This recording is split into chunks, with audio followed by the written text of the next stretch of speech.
এই অঞ্চলের পরিবর্তন করার জন্য আমাকে বিএনপির পক্ষ থেকে নমিনেশন দিয়েছে। এই সিদ্ধান্ত জনাব তারেক রহমানের সিদ্ধান্ত। আপনারা কি জনাব তারেক রহমানের সিদ্ধান্ত মানেন? একটা হাত উঁচু করে দেখাবেন। আপনারা কি জনাব তারেক রহমানের সিদ্ধান্ত মানেন? আপনারা যারা বিএনপি করেন, এই ঝিনাইদহ 4 আসন, এই 4 আসন জাতীয়তাবাদের উর্বর ভূমি। যখনই এই আসনে যাকে এই বিএনপির পক্ষ থেকে নমিনেশন দেওয়া হয়েছে তাকে আপনারা পাশ করিয়েছেন। সিদ্ধান্ত আপনাদেরকে নিতে হবে।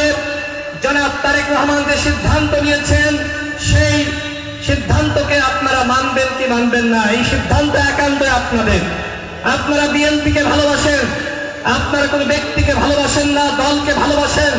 এবং সেই দলের প্রধান জনাব তারেক রহমান তিনি বলেছেন উই হ্যাভ এ প্ল্যান। তিনি নতুন একটি রাষ্ট্র গঠন করতে চান, সেই পরিকল্পনা তার রয়েছে।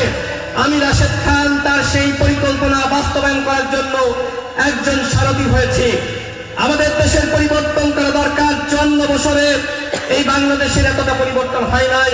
জনাব তারেক রহমান তিনি নতুন ভাবে পরিকল্পনা করছেন শিক্ষার উন্নয়ন, চিকিৎসার উন্নয়ন, মানুষের জীবনযাত্রার মানের উন্নয়ন, কর্মসংস্থান সৃষ্টি করা, শিল্পের উন্নয়ন এবং একই সাথে আমাদের সারা দেশে অবকাঠামোগত উন্নয়ন, রাস্তাঘাটের যে অবস্থা আমরা সবাই জানি, এগুলোর উন্নয়ন, কৃষির উন্নয়ন। যারা বিএনপি করে অধিকাংশ খেটে খাওয়া মানুষ। বিভিন্ন জায়গায় পরিসংখ্যান আপনারা দেখেছেন যে বিএনপি হলো খেটে খাওয়া মানুষের দল।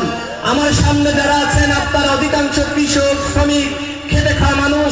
আমি দৃঢ় বিশ্বাস করি আপনারা জনাব তারেক রহমানের পরিকল্পনা বাস্তবায়নে তার সাথে থাকবেন। আজকে আসলে কথা বলার সময় নাই, খুবই সংক্ষিপ্ত, যে কারণে আমি আর দুটি কথা বলে শেষ করব। সংগ্রামী সাথী বন্ধুগণ, এখানে আপনারা অনেকে প্রার্থী ছিলেন, বিভিন্ন গ্রুপ রয়েছে। আমাদের যারা 3 জন প্রার্থী ছিলেন তারা স্বাভাবিকভাবে সংগ্রাম করেছেন, তাদের প্রতি আমি শ্রদ্ধা জানাই। সবার ভূমিকা আছে, কিন্তু জনাব তারেক রহমান যে সিদ্ধান্ত নিয়েছেন, আমি তো এখানে জোরপূর্বক আসি নাই। এখানে জনাব তারেক রহমান আমাকে পাঠিয়েছে এবং যারা এখানে আছেন আমি সবার প্রতি আহ্বান রাখতে চাই, আমি জনাব তারেক রহমানের নেতৃত্ব মেনে, নির্দেশনা মেনে আমি সবাইকে নিয়ে কাজ করতে চাই।